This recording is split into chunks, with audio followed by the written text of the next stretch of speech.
বিশ্বকাপের গ্রুপ পর্বের সবচেয়ে হাই ভোল্টেজ ম্যাচগুলোর একটি আজ। একদিকে 5 বারের বিশ্ব চ্যাম্পিয়ন ব্রাজিল, অন্যদিকে 2022-এ কাতার বিশ্বকাপে ইতিহাস গড়া সেমিফাইনালিস্ট মরক্কো। কাগজে কলমে এগিয়ে সেলেসাওরা, কিন্তু বাস্তবতা বলছে এটি মোটেও একতরফা লড়াই নয়। পরিসংখ্যানের ভাষায় ব্রাজিলের জয়ের সম্ভাবনা 57.7%। তবে এই সংখ্যার আড়ালে লুকিয়ে আছে এক গুরুত্বপূর্ণ বাস্তবতা।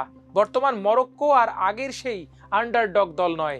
আফ্রিকার প্রতিনিধিরা এখন বিশ্ব ফুটবলের অন্যতম সংগঠিত, সুশৃঙ্খল ও ভয়ঙ্কর দল। ব্রাজিলের সবচেয়ে বড় শক্তি তাদের তারকা ঠাসা আক্রমণ ভাগ।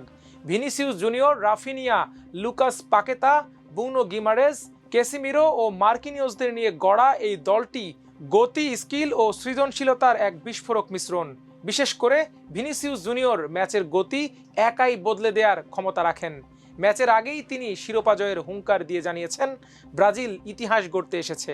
তবে ব্রাজিলের বিপক্ষে দাঁড়িয়ে আছে এমন একটি দল যারা ইতোমধ্যেই বিশ্বকে দেখিয়ে দিয়েছে কিভাবে পরাশক্তিদের স্তব্ধ করে দিতে হয়। কাতার বিশ্বকাপে স্পেন, পর্তুগাল ও বেলজিয়ামকে বিদায় করে সেমিফাইনালে উঠেছিল মরক্কো। সেই দলের মূল স্তম্ভদের বেশিরভাগই এখনও স্কোয়াডে আছেন। রক্ষণভাগে আছেন আধুনিক ফুটবলের অন্যতম সেরা ফুলব্যাক আশরাফ হাকিমি।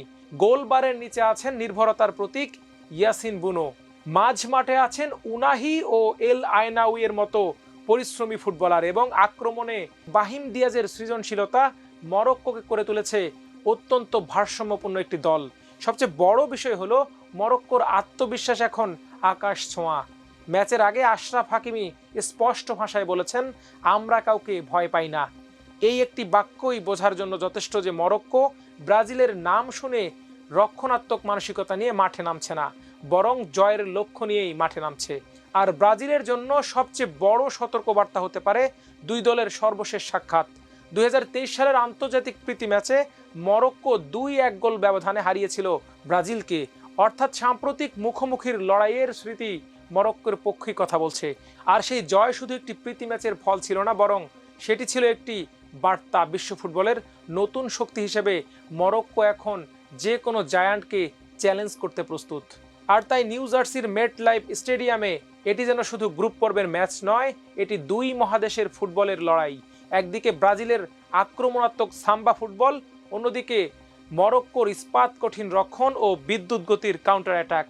ইতিহাস, পরিসংখ্যান এবং ট্রফির হিসাব ব্রাজিলের পাশে, কিন্তু সাম্প্রতিক পারফরম্যান্স, আত্মবিশ্বাস এবং কৌশলগত শৃঙ্খলার বিচারে মরক্কো কোনো অংশেই পিছিয়ে নেই। ফলে বিশ্বকাপের এই মহারণে ফেভারিট হয়তো ব্রাজিল, কিন্তু চমক দেখানোর ক্ষমতা সবচেয়ে বেশি রয়েছে আশরাফ হাকিমিদের হাতেই। আর সে কারণে এই ম্যাচকে অনেকেই বলছেন গ্রুপ পর্বের প্রথম সুপার ক্লাসিকো। দর্শক, এই হাই ভোল্টেজ ম্যাচে আপনার সমর্থন কার পক্ষে তা জানিয়ে দিন কমেন্ট বক্সে। স্পোর্টসের সকল আপডেট পেতে চোখ রাখুন আমার দেশ স্পোর্টসে। আল্লাহ হাফেজ।